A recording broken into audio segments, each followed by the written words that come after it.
Saudara-saudari terkasih, apakah saudara sudah memulai hari ini dengan penuh sukacita dan punya niat untuk berbuat baik? Semoga Tuhan memberkati niat baik saudara. Hari ini saya ingin mengajak kita untuk menjalani hidup dengan penuh rasa syukur dan sukacita dan dalam suasana hati yang ringan, lega, dan pikiran yang jernih. Bagaimana caranya? Caranya adalah dengan hidup sesuai dengan irama alami yang sudah diciptakan oleh Tuhan, supaya kita bisa hidup dengan lebih damai, lebih tenang, lebih penuh syukur dan ringan. Irama kehidupan ini sudah diatur oleh Tuhan supaya kita bisa hidup dengan lebih nyaman. Bagaimana itu? Kita perhatikan bahwa hidup kita itu terbagi melalui siklus 24 jam. Itu artinya mari kita hidup dengan mindset di belakangnya per momen, per hari, per 24 jam. Jangan jauh-jauh semuanya mau dipikirkan. Cukup 24 jam saja. Kemudian kita menghayati dari momen ke momen. Nah, tentu lebih ringan. Tuhan sudah mengatur hidup kita itu setiap 24 jam. Itu pun terbagi-bagi. Maka mari kita juga mengikutinya sesuai dengan apa yang sudah disediakan. Dalam 24 jam itu terbagi menjadi beberapa bagian besar. Yang menarik adalah justru bagian besarnya itu adalah istirahat. Dari 24 jam itu, sepertiga 8 jam sebaiknya kita istirahat, tidur. Itu sudah menjadi irama yang disiapkan oleh Tuhan melalui kodrat per 24 jam itu. Sepertiganya istirahat.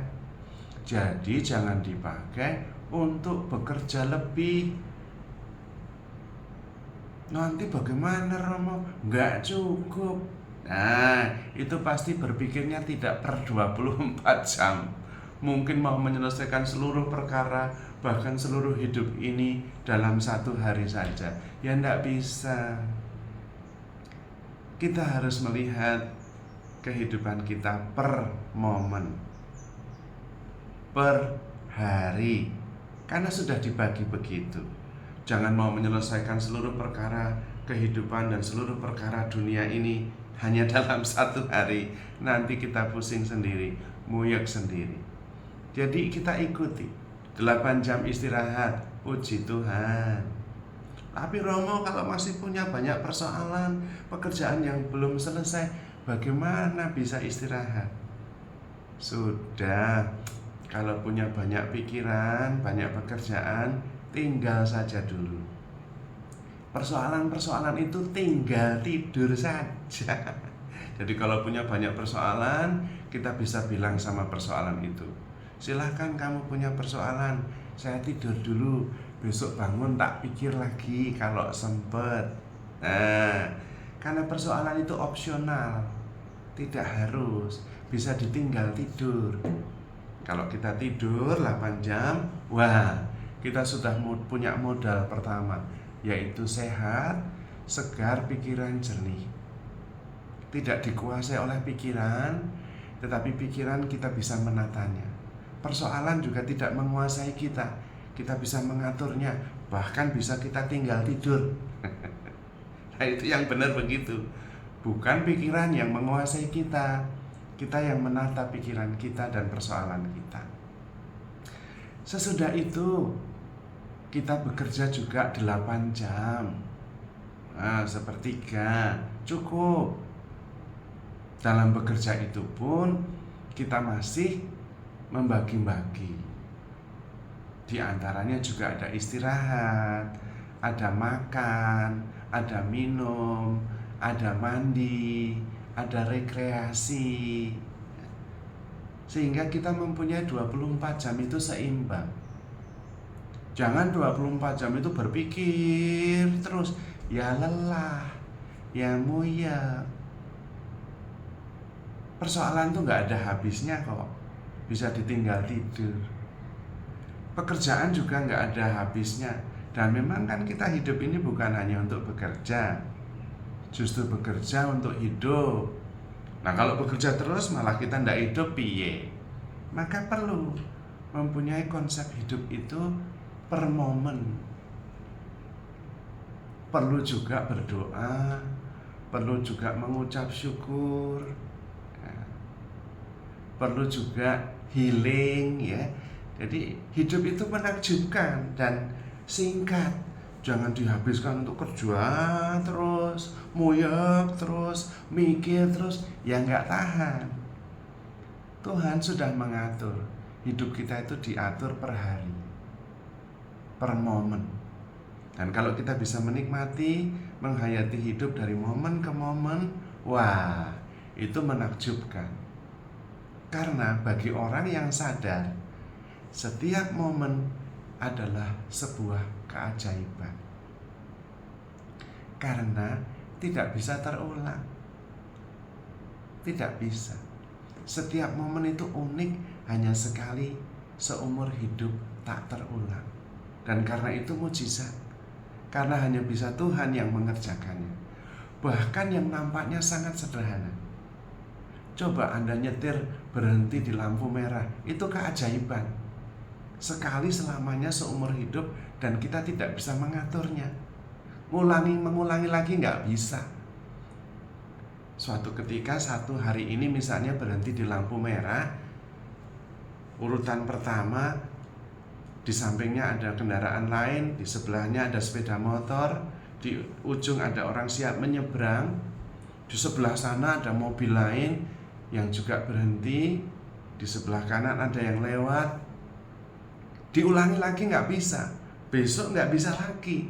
Mungkin bisa besok saya di lampu merah urutan pertama, tapi mungkin sebelahnya sudah nggak bisa ngatur.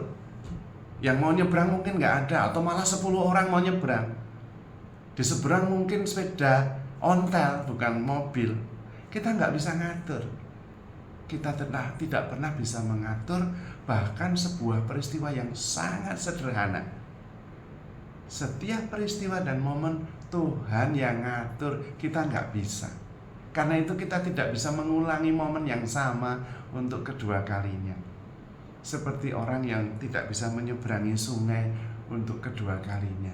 Karena begitu nyebrang, airnya sudah ganti. Mau nyebrang lagi, airnya sudah ganti. Yang mengalir terhanyut di sungai itu juga sudah berbeda. Nggak bisa. Maka mari kita menghayati kehidupan kita dalam konsep setiap momen. Hadir sepenuhnya, sadar sepenuhnya, dan bersyukur bisa ambil bagian dalam setiap peristiwa.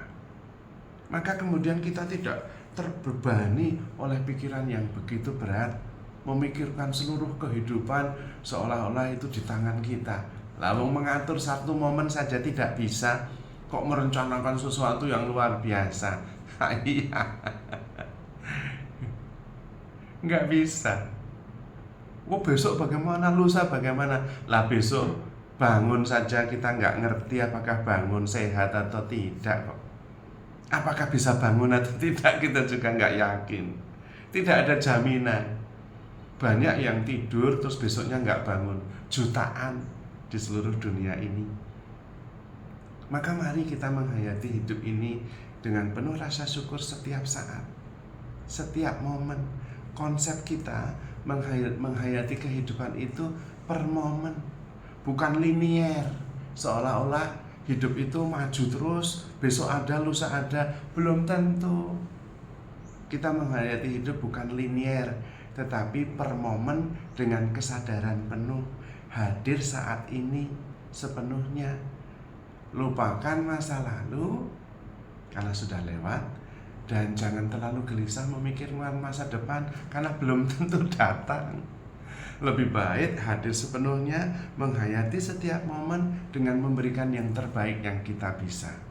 dan bersyukur bahwa kita boleh ambil bagian dalam sebuah peristiwa, dari satu peristiwa ke peristiwa berikutnya, dan bersyukur bahwa Tuhan selalu menyertai kita, menyertai dengan kasih-Nya. Maka kalau kita seperti itu, maka hidup kita lebih ringan, lebih penuh sukacita, lebih penuh rasa syukur juga. Maka mari saudara-saudari kita sekalian yang terkasih, kita memandang kehidupan ini jangan jauh-jauh, jangan berat-berat. Ikuti pola yang sudah disediakan oleh Tuhan, supaya hidup kita damai, tenang, dan penuh sukacita.